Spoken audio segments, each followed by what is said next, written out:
ফিলিংসের সাথে কানেক্ট করতে পারেন না, এমন শিক্ষা উপদেষ্টা, এমন শিক্ষা সচিব তো দরকার নাই।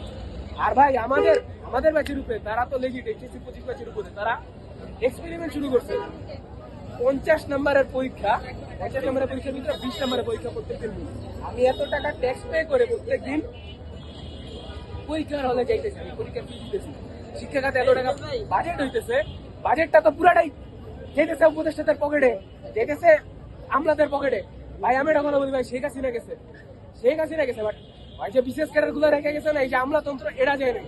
আমলাতন্ত্র যতদিন না ভালো হবে ততদিন এই দেশ দুর্নীতিমুক্ত হবে না।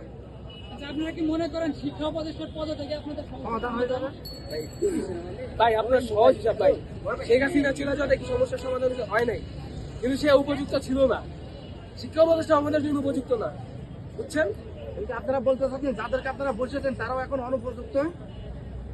আমরা শিক্ষা উপদেষ্টাকে বসেছি না মানে আপনার সরকার থেকে আপনাদের তারাও কি এখন অনুপযুক্ত, যেহেতু আপনাদের কথা তো শুনছে না। ভাই এখন পরবর্তী কর্মসূচি যদি বলতে এটা হলো আমাদের পরবর্তী কর্মসূচি স্টুডেন্টদের গায়ে হাত পুষছে না।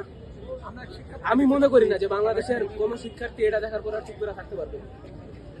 আপনারা ভিতরে প্রবেশ ভাই আমি কি স্টুডেন্ট নিয়ে দৌড়াবো নাকি আপনাদের কর্মসূচি? ভাই ভিতরে কেন প্রবেশ করছেন আপনারা? ভিতরে কেন প্রবেশ করছেন? ভিতরে সবাই প্রবেশ করছে, তারা আমাদের গেট ছেড়ে দিচ্ছে, আমরা প্রবেশ করছি। ঠিক আছে ভাই, আর কিছু ভাই শুনবেন? আর কি